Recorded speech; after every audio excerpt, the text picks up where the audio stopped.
Hi, I'm Greg Ullin with Reynolds & Reynolds, and this is Connected.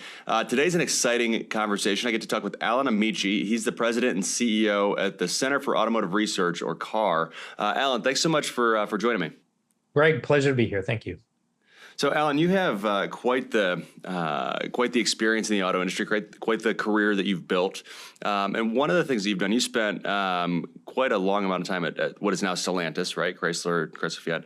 Right. But I noticed before hopping on here, and I wanted to jump right into this because it's interesting to me, that you were the head of UConnect globally while you were with Chrysler. And the first vehicle that I ever owned that talked to me was a Grand Cherokee. So it had UConnect in it, and I had to learn a lot. Some of it worked really, really great. Some of it I had to work through and understand it a little better before it was second nature.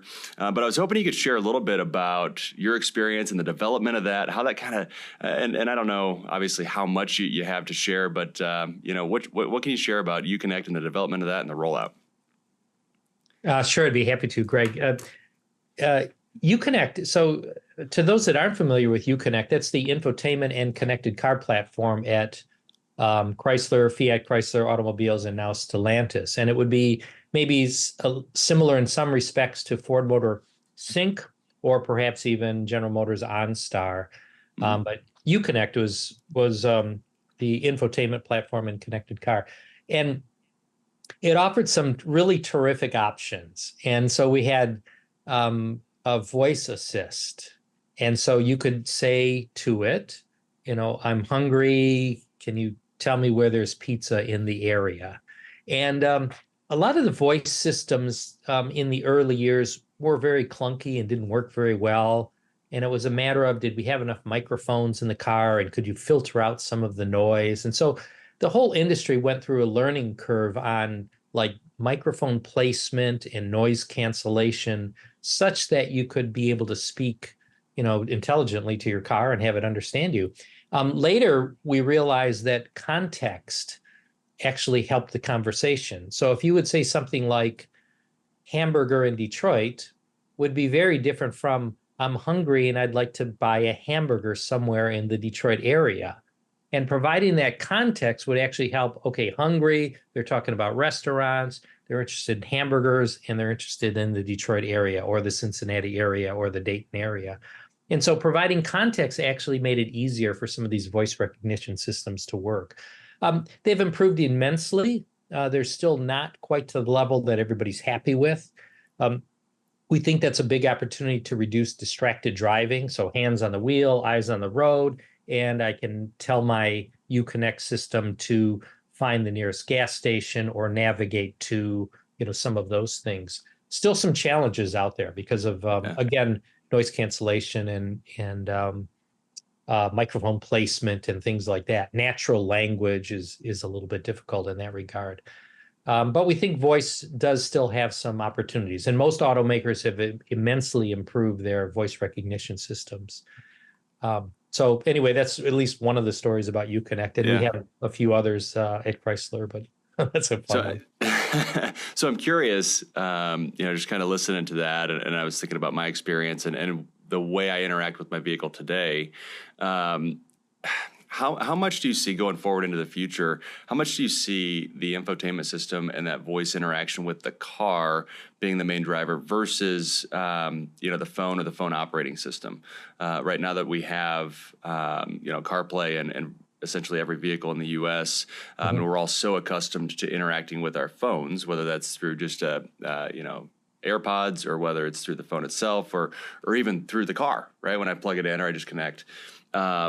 Where's that balance? And do you think it's still a major thing for automakers to focus on? Or have we gotten to a point where the phone knows so much more about us anyway, and the processing power is so strong inside a device that we can start to rely on that phone? Do you have any thoughts on that? Yeah. So in the industry, we talk about traffic fatalities, and I'll get back to the phone in a moment, but Sure. There's about between 40 and 42,000 traffic fatalities per year. And this has been true for quite a few years. We seem to be really sticky around 40,000 or 42,000 traffic deaths. And this is with all the advanced driver assist systems that we've been putting in cars for a number of years now. Um, these are things like blind spot monitor and automatic emergency braking and lane keep assist and all these, really cool features. But Sure. we haven't really made an impact in the traffic deaths. And we think an element of that is distracted driving, is people continue and perhaps even increasingly are touching their phones or their screens or whatever's happening in the car. One of the downsides with CarPlay and Android Auto is if your system disconnects. And you'll find that that does happen occasionally. It's happening less frequently now. It's getting better, but occasionally it does happen. And so people will reach down and grab their phone and try to do something about that, about reconnecting or repairing. Um, and so there's an element of driver distraction there. And a company like General Motors is saying, we want to get out of that. And we want, General Motors wants to use their systems for the driver interaction, not necessarily CarPlay or Android Auto. And GM's premise is that they can create this interactive system that's seamless, where I won't be distracted because things become unpaired. That's pretty ambitious on GM's part, because there are a lot of people out there that really like Android Auto and they like CarPlay. And in fact, some of the younger crowd may even make some of their purchase decisions based on the availability of Android Auto or CarPlay.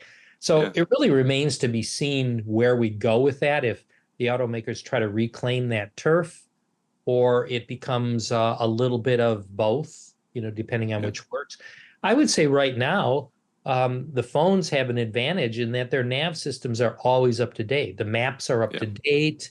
You get real-time traffic, which you can also get in a vehicle, but the maps are often out of date in a vehicle. And until we have this over-the-air update that you receive on your phone, until that becomes commonplace, and not just the domain of a few Teslas or a few BMWs or a few Cadillacs, you're going to have maps that are out of date. And I think that's one big advantage the phones have right now. So not clear on where that's going to go, but certainly want to reduce driver distraction so we can help impact that 42,000 deaths annually. Yeah, absolutely. No, and on the map topic, I would say, having a map that's accurate is certainly important, but I think where the day-to-day value really lies in those maps is in the traffic information, right? So Google or Waze, or however you want to look at it, will route you the fastest way that minute, right? You can literally update. You can get to a stoplight and update, and it may take you a different direction because there's now an accident on the highway.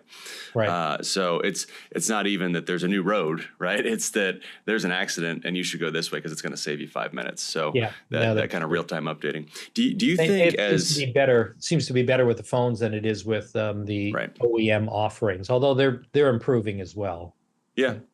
Now, do you think this idea has fascinated me? And you're an engineer, so you can probably think through this much more effectively than I can. But I don't know. Do you think there's a future where the phone, the device itself, may not even really exist or need to exist in the car? Meaning, I log into my account, right, my Apple ID account or my Google account, whatever the account is, one time when I purchase a vehicle, and it's secure, and essentially, the vehicle can connect to the cloud. It has all my information, all my storage, all my stuff, right, and pull all that down, and the vehicle is essentially the phone. Right, it does all the same functions as a phone without having the phone plugged in or without having the phone wirelessly connected. Is there an opportunity for the vehicle to be another device, right, without having to have that physical phone or that physical device with you? I think there are instances of that today in certain cars that will have a modem that you can make phone calls without having so if you leave your phone in your house and you're driving, there are cars that have a modem in there, and you can place phone calls with it, and you can receive phone calls, including text messages as well. I think, this notion of a common set of data that can be used by your PC, your phone, or your car is not a matter of invention. I think that exists. It's a matter of, are people comfortable with the privacy? Sure. Are they comfortable with someone else getting in my car and perhaps they have access to my data. Um, I think that's probably the primary concern that people may Mm, have. I think a common database that you're sharing with I mean, you see it today. You can share right. your Mac and your iPhone. They can share the same data. Having the car be the third extension of that. Yeah, I mean, I think that's very doable. We've got to get past some data privacy issues to see if people are really comfortable with that. Seen some really terrific concepts out there, like personal assistance, where Yep. you're talking to your car to say, hey, schedule this appointment for me, or the car talking back to you to say, hey, you've got an appointment in 3 hours at the dent. I mean, those are all not only demonstrable, in some cases, those are in practice, but they're not democratized. I mean, everybody doesn't have those types of things, and they're mostly depending on their phones for that. But I think the car can do that Hmm. and can do that reliably. But I think again, this over-the-air update and this software-defined vehicle that makes the software organization of a car look something like the software organization of a phone will ease that transition. So I can get over-the-air updates on a regular basis. I can get the latest features. I can upgrade my car. My 2022 Grand Cherokee could get upgrades in 2025 if I have over-the-air updates and I want a new feature. I mean, that's what the vision of the software-defined vehicle is really all about. Sure. Sure. No, that's great. So, Alan, we jumped right in head first. Sorry, I didn't get a chance to ask you or have you kind of define for everybody if they're not aware. Center for Automotive Research. Could you just give a high level overview again, just in case people aren't familiar? What do you do there? What are kind of your goals? What's your purpose? And what are you doing kind of day in and day out at CAR? Mm-hmm. A CAR is a 501c3 nonprofit organization, and its mission is to inform and advise. And it's to inform and advise its stakeholders to create a more viable, stronger automotive industry. And so, and this is done in we inform and advise in three ways. And the first is through our commissioned research. So companies like the OEMs, Ford, General Motors, Stellantis, Toyota, et cetera, will commission us to do research on a project like the economic impact of placing a plant in Dayton, Ohio. So what does that mean in terms of jobs, taxes, how many McDonald's will pop up, what happens to the workforce, do the community colleges offer these classes? So we do labor economics and policy research in that regard. We also do an analysis of the impact of technology. So the notion of what happens if I need to be in the battery recycling business. So as cars transition from ICE to EVs, we have this fledgling battery recycling business. What does that mean in terms of the economic impact for a region? What does that mean in terms of national security? Is once you get lithium into the country, you recycle it and you keep it in the country. So you could reduce your dependence on mining or foreign sources of lithium, for example. And the other area we would do is we would look at like sustainability or energy. So what's happening in battery technology? What's next after lithium ion battery? So our research, so this is our commissioned research, and we are commissioned by organizations like the OEMs and the suppliers, but also economic development communities, City of Sterling Heights, State of Michigan, Jobs Ohio, for example, Regional Growth Partners, which is in Ohio. We also do research for Capitol Hill and the White House calls. So back in December, we were doing some research for the White House as well. So research is one source of revenue for us. We also have events, and our flagship event is our Management Briefing Seminar, or MBS. This is a really important automotive conference. We just completed year 59 of this event. So That's impressive. it's amazing. It's year 60 is coming up in 2025. We have 700 of our closest friends, generally C-suite executives. So not so much a trade meeting as it is maybe more C-suite executives talking about big issues in the automotive industry. So it's a great 3-day conference, and you can learn all about the auto industry listening to executives. For example, we had Mark Royce, who's the president of General Motors, was one of our keynote speakers. Joe Hinrichs was also there this year former CEO at Ford Motor Company. He's now the CEO of CSX as well. So we bring in, really important thought leaders in that particular space. And then our third source of revenue is our programs, and these are our affiliate programs. So we have memberships where people can make contributions to CAR, and they receive some benefits like our monthly updates, our webinars, our quarterly briefings. We come and speak at their events, and so it is through those charitable contributions that we run the operation of CAR. And so that's what CAR is all about, to inform and advise. That's great. That's great. So you mentioned just finished up year 59 of MBS. And you were in Grand Rapids this year, which, by the way, I don't know if there's a better place in the country than on the lake in Grand Rapids, Michigan in August. But any big plans for number 60? Same location, different location. Do you have that planned out yet? No, we're in the planning phases for 60. And in fact, as soon as we close up shop in August on MBS 59, we take about a 2-week breather, and then we start planning on number 60. This year it was in beautiful Traverse City, Michigan, which is Traverse City. I'm sorry. Yeah, which is gorgeous resort up on the lake, and it's been there for about 17 years now. And so we've started the planning phases for MBS 2025. So we start looking at our agenda and our featured speakers, and any changes or improvements we like to make. And our goal is to make it a little bit better than the prior year. So you just want to make it a little better than each year. And it's really a fantastic event. It's a great way in a short period of time to learn about what keeps the automotive CEOs awake at night. Yeah. You stand up in Traverse City next year? Do you know yet? Yeah, we're in the planning stages of that. Yeah. Okay, great. So what were some of the big takeaways this year? You mentioned 3 days of a lot of interactivity and presumably a lot of great ideas shared. So did you have kind of maybe a top 3 or top 1 or something that really stood out to you and popped of, wow, I need to dig into that more, or that's really insightful? Anything stand out to you? Well, a couple things come to mind is what's keeping the CEOs awake at night. Primarily, it's the affordability of EVs, but also more importantly to them, the profitability of EVs. And so EVs, so the whole premise of an EV, so why are we doing EVs?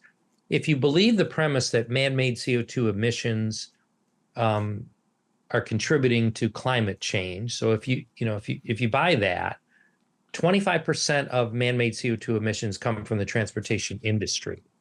And so it makes sense if you're trying to reduce man-made CO2 emissions, part of that is in the automotive industry. And so that's the premise on EVs. You want to reduce man-made CO2 emissions. For the auto industry to make a dent in man-made CO2 emissions, you need the democratization of EVs. EVs need to be everywhere, not just for the affluent or just the early adopters. And so if you're really going to make a difference, EVs need to be affordable, not for the affluent only.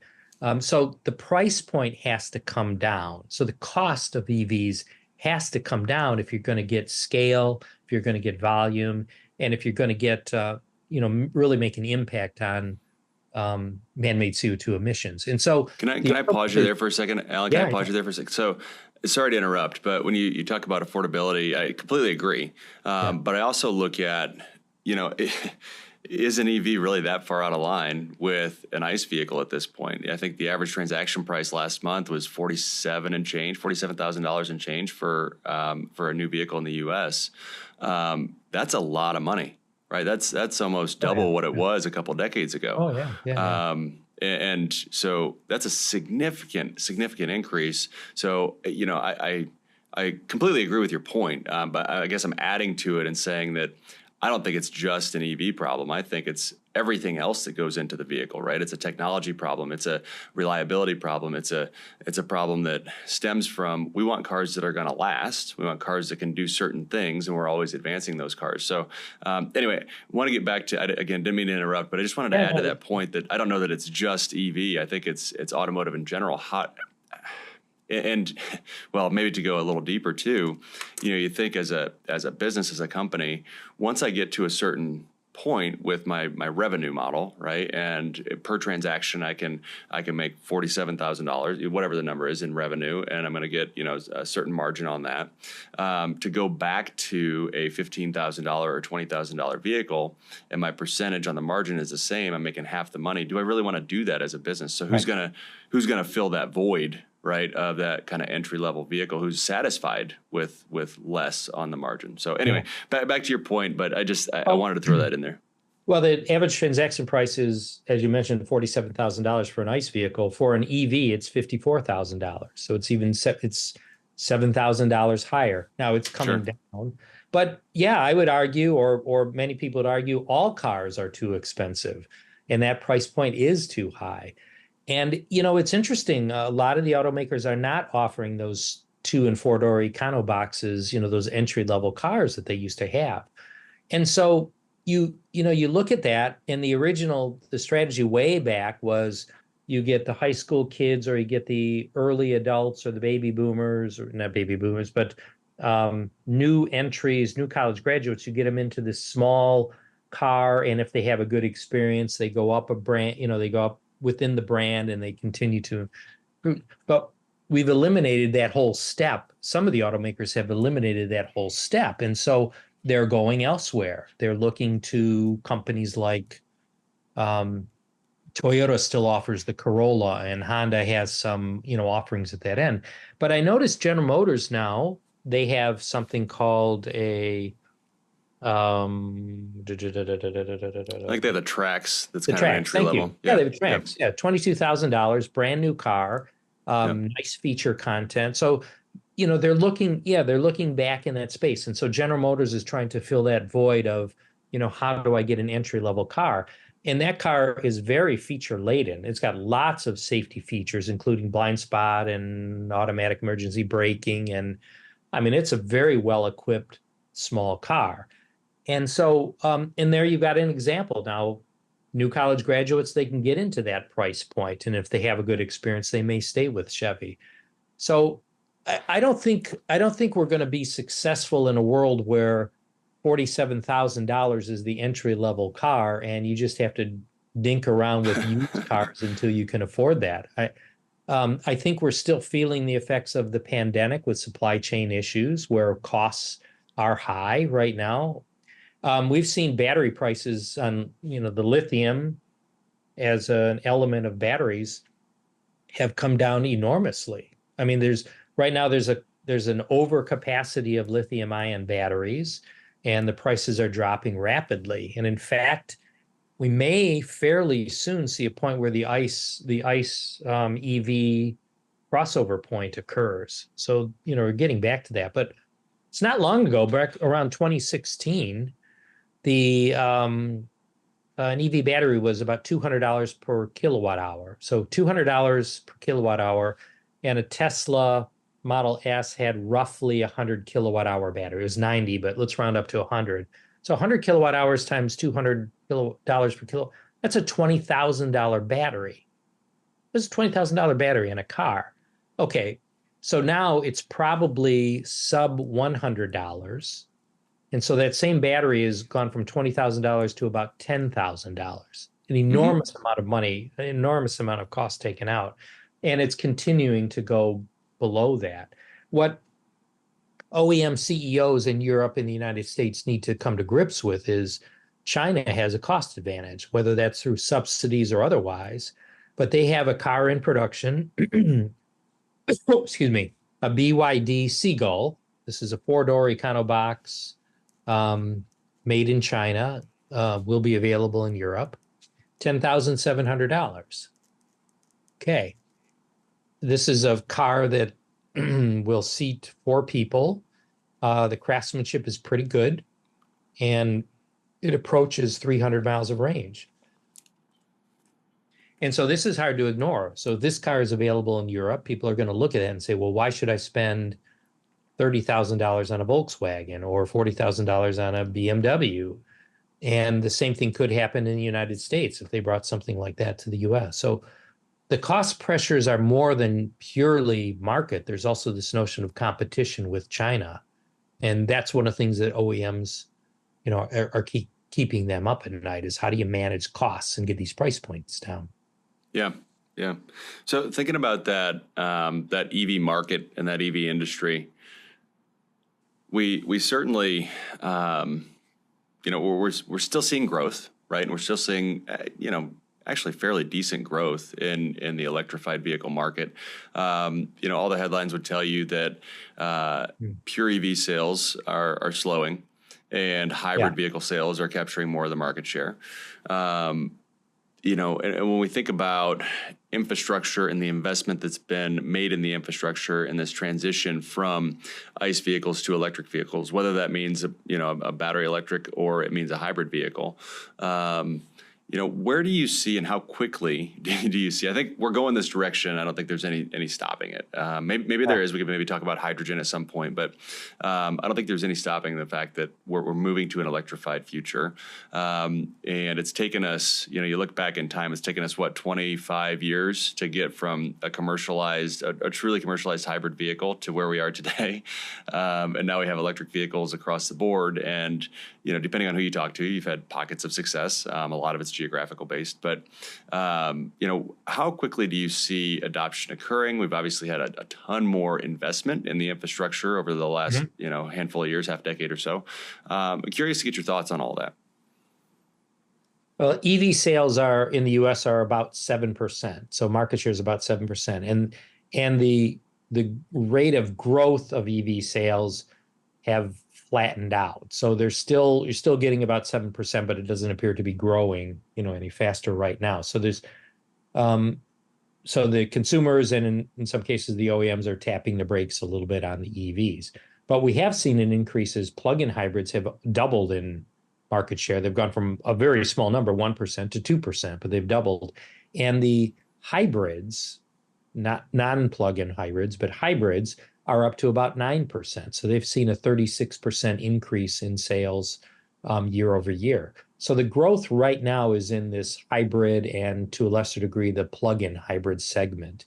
I think EV sales, you're going to see this kind of 7-8% level until you start seeing EV chargers out. So until people actually physically see this EV charging infrastructure, so today you can see a gas station on every corner, and EV chargers are a little bit under the radar screen. If you drive an EV, you kind of know where they are based on your nav will tell you where, but they're not really, it's not obvious. And it's going to take a little bit of time for each state. I think Ohio has about $100 million in the NEVI program.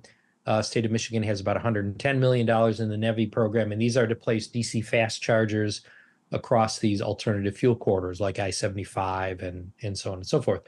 And so, but I think until the public starts seeing EV chargers, they're not going to have the confidence yet to say, okay, there's enough of these around. I'm sure when I take my EV out, it's going to be a round trip. I'll be comfortable with that. So I think the public needs to see them. And we're trying to do a lot in the industry. We're trying to do an ICE to EV conversion. The automakers have completely changed their engineering inside the companies, that they're not developing new transmissions and engines, they're developing EVs. We're building this infrastructure at the same time. We're changing the electrical architecture, and we're going to software-defined vehicle. We're doing all of these things at the same time. And it's not like we're trying to do this over a 30-year period. We're trying to do this in 5 years. So it's excruciating change that's occurring for, the public, the private companies that are doing this, the insurance company, the utilities. I mean, it's really impactful. So we've been at the ICE auto industry for about 110 years. Realistically, for EVs, we're in year, 5? I don't know, 6. I mean, Tesla's been out a few years. They had that little, their Lotus Esprit, I forget about that. Yeah. I mean, they're going on 15 years at this point, with, kind of that exponential growth curve that's flattened. But, I mean, so they kind of, I think that Tesla was really the first to, candidly get attention, right? And to commercialize it. Yeah, really. And Yeah. They were the first to really lean in and I would say create the category, right? Other people had done it before. It's not they didn't create something that hadn't been created, but I think what they did do was created a true category where they were leading the way. They were all in on EV. And that's something that nobody else had successfully done. So I think that's what they did. Yeah. But regardless, I think your point is we're running really, really hard to try to get to an unknown destination. Oh yeah, and Tesla's first years were with this this Lotus Esprit that they would add an EV to it. So they didn't get into the Model S until a few years later than that. So I'm not sure that's been in the market for 15 years. I don't think it's quite been that long. But the whole notion of there's a lot of cycles of learning that are happening in the industry, and the internal combustion industry has had 110 years of cycles of learning and have really perfected this. I mean, who knew you'd have a pickup truck that could get a 22 miles per gallon with a 8-speed transmission? I mean, they're fabulous works of art that are doing these things. It's going to take some time for EVs to optimize, to get the costs down, to start getting into standardization. There's very little standardization that's happening right now in the EV industry. Everybody's got their own little, better idea, and that's going to take some time to build out. And then we're going to figure out costs. Another example for you is, for us, is Toyota. I was at the Washington, D.C. auto show pre-pandemic, so this is around 2019, and they had introduced the hybrid Synergy drive into the Toyota Corolla, and they were offering that for $22,000. And so they have taken this hybrid Synergy drive, and they're on at that time, it was about their 4th generation, and they have refined it and optimized it, and they can put it in a Corolla and charge you $22,000, and you get a full hybrid. It's really remarkable. And the same thing can happen in the EV industry. You've just got to go through a few cycles to, how can I make this lighter? How can I make this less expensive? How can I improve the durability? Further, it's expected EVs are going to last longer than ICE vehicles, but that's another topic. Time will tell, yeah. You mentioned a pickup truck that gets 22 miles per gallon. My first pickup truck I owned was a 1980 Chevy, half-ton, 2-wheel drive. Had a 305 in it, and it got, I think, about 7 miles per gallon, give or take. That one was anything. Oh man, it was a fun little truck. It was a fun little truck. It really was. Yeah. Well, they're remarkable now. Yeah. I mean, they're quite remarkable what they're doing now. It is. It's really impressive. But I mean, that again, it speaks to what a truck can do today. Wasn't even. I mean, what a half-ton pickup can do today is what a 1-ton or bigger pickup could do. That's right. Back then. That's right. And ride in luxury too. Oh yeah, absolutely. But all that then contributes to that affordability conversation that we had earlier, right? We make it nicer and more powerful, and that stuff costs money. So right. But Alan, it's been really fun. One other thing I wanted to get your take on. I've heard some different takes recently, and I'm curious what your perspective is. So I just wanted to think through with you new vehicle sales over time. So when we look at new vehicle sales over time, and you can chart it, right? You look at 30 years or whatever time frame you want. It's pretty clear that new vehicle sales are a fast trailing indicator of the overall economy, right? Economy's up, car sales are up. Economy's down, car sales are down. But we had this stretch kind of from 15 to 19, where we kind of found our ceiling. Right. And it was the best of times. And we're going through this. It's not a bad time at all, but it's just kind of this little uncertain time where we're down a little, 15 million, 15.5 million, somewhere in there. But when we look forward into the future, I'm curious what your thoughts are on volume. I've heard a lot of people say, we got to go back up. I've heard some people say, no, we're kind of where we're going to be for a while. I read something this morning where somebody said, there's no way we're ever going to sell 17 million cars again. And to me, that seems a little silly, but I don't know. What's your read, based on your research and your experience? Where do you think we're headed from a volume perspective in the auto industry in the U.S.? Well, we're coming out of pent-up demand from the pandemic, and you had a situation where dealers had no cars on the lot and customer wanted cars, and it surprised everybody, right? So dealers could charge full price and customers would pay it because there was either that car or nothing. And so you had the kind of this in fact, prices were going up during that time, And so OEMs were making a lot of money, dealerships were healthy, and so it was a good time if you're one of those folks. Um, I don't think you'll get to 17 million units if we're only selling $47,000 average transaction price cars, because that's not that's not where it's going to be. People aren't going to be buying, everyone's not going to buy a $75,000 loaded pickup truck with air suspension and all the amenities. You're going to have a certain market that's interested in that. But I think this notion of value pricing and understanding the low end of the market, I think that's going to come back. And I know certain automakers, I mean, Stellantis did this when it was FCA. They stopped offering cars that were not even profitable. So they stopped the Chrysler 200 and the PT Cruiser and Neon. There were some other cars that they stopped, and General Motors and Ford also followed suit. They were only selling the profitable cars. I think you're going to have to get back to, you've got to have some kind of entry level offering, much like the Chevy Spark is kind of interesting, or the other one is the Trailblazer is kind of an interesting offering. It's a small, affordable car. Because I don't think Toyota is going to abandon that strategy. I think they like it, and I think you're going to see the same thing. Honda is generally not a high line, high premium. I mean, the Acura line is premium, but they're all also interested in high volume. I think you're going to see an element where the low end is going to come back, and yeah, you're not going to make the same margin, or you may have the same margin, but it may not be the dollar value and profit for automakers and for dealers. But I think you're going to have to go back to where that's part of the market. You've got to get the young people in. How do you attract young people? They can't afford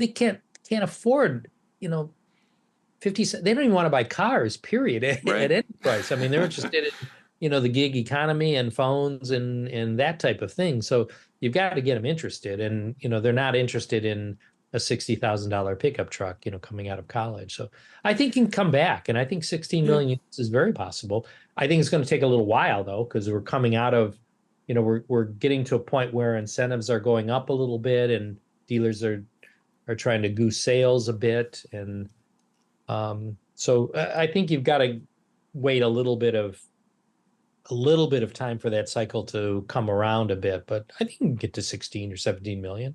Yeah. Do you think there's a playbook for our traditional manufacturers that have been in place for a long time to get there? I think back to, when these kind of, well, I think anyway, and you tell me maybe you have a different perspective, the last time this really truly happened and vehicles were starting to increase in price and becoming less affordable. And then we had these entrants come in from Asia. Right. And this was back in the late 50s and 60s where Toyota came in, and then we had, Mitsubishi and Nissan with the Datsun brand. And then we had Honda come in, and ultimately a lot of our traditional manufacturers and GM and Ford ended up partnering with some manufacturers. Right. And they would do a plant together, and they would learn from one another. So we had these entrants come in that were lower priced. They were entry-level vehicles, and then our traditional manufacturers ended up actually partnering with them, learned from them, and then they got back into this market in a profitable way. But outside of that, have you seen, is there another playbook for a manufacturer to follow where it's like, okay, we want to be profitable, so how do we make these little cars that are entry-level cars and kind of walk away from all this profit that we've become accustomed to and need? Well, look at the Stellantis playbook, and so they've got Fiat, which was primarily a small car manufacturer, and you've got Chrysler, which is a little bit more premium. You've got Opel in Europe, and you've got Citroen, Peugeot, and so they're let's see, number 2 or number 3 automaker in the world. They have a terrific opportunity for both engine and platform sharing. And that's a big key to reducing your overall costs, is platform sharing, and we'll say propulsion sharing. I mean, it could be engine sharing, but ultimately it's going to be, some type of propulsion, whether it's batteries or, so that kind of scale is really interesting. And that's the scale a company like Volkswagen has, with Volkswagen and its Audi brand and Seat and some of the other brands. They have that opportunity for scale. another example would be Toyota, and they're not doing it across different brands. They just are a big company. They've got that opportunity. The Toyota Camry, that Camry, that ubiquitous platform, they had other products built off of that Camry platform. That's a terrific way to save money. You're not engineering. Your quality goes up because you're not introducing risk. And so I think platform sharing and propulsion sharing is a big opportunity for reducing costs and improving scale. And so Stellantis has an interesting playbook. Now, their results have been very choppy in North America, and so perhaps they're not spending enough time, minding the business of the North American market. Perhaps I'm not inside Stellantis anymore, so I can't say for sure. GM is focusing on North America, and they have the China. They largely abandoned Europe, but mostly the U.S. and China.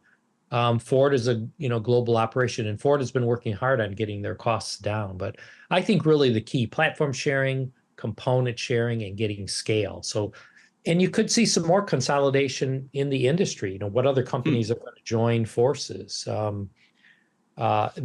There can be more. There's probably, if you include the Chinese, there's overcapacity in the world, and China in and of itself has too much capacity in the automotive market as well. So I think some consolidation is going to occur, or at least partnerships. No, that's interesting. That's interesting. Well, Alan, I really appreciate your time. I could probably talk to you for hours or days. It's been a really fun conversation, but I want to be super respectful of your time. Before we jump off, is there anything else that you wanted to hit on that we didn't get a chance to talk about? Anything I should have asked you that I didn't? One of the items that you were quite comprehensive in your questions, Greg. One of the items that is interesting is the amount of investment that's occurred in North America by the OEMs in EVs and EV batteries. And just in the past 4 years, so 2021 through present day, 2024, over $160 billion with a B has been invested in EVs and EV battery plants in North America. So most of it in the United States, but certainly about 14% in Canada and about 7% in Mexico, and the remaining in the US. But this is long-term capital investment. This is EV assembly plant capacity. They're standing up EV battery plants.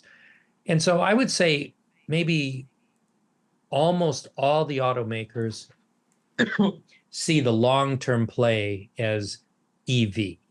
We're going to go through this transition of hybrids, but I think almost all the automakers, maybe all but one that I can think of, eventually see an EV play, in this kind of medium-term horizon. The hydrogen fuel stack seems to be a little more interesting for long-haul trucking, and it's going to take a while for that infrastructure to be built out. But lots of investment in EVs and EV batteries. And even if we slow it down or tap the brakes for a little while, I think ultimately that's where we're going to end up. No, great points. Great points. Well, Alan Amici, President and CEO of CAR, thank you again for talking with me. I really do appreciate it. It was a fun conversation, and hopefully we can do it again soon, because I think there's about 1 million different paths we could go down. Let's do it. Good to see you, Greg. All right, thanks. What a fun conversation with Alan Amici. I really appreciate him coming on. I hope you enjoyed that conversation as much as I did. It was a little bit different than what we usually talk about, and those are the most fun ones sometimes. Before we hop off, don't forget you can watch or listen to all episodes of Connected on YouTube, Apple, or Spotify podcasts, and make sure to hit subscribe so you're notified every other week when new episodes are released. Thanks so much, and we'll see you in 2 weeks.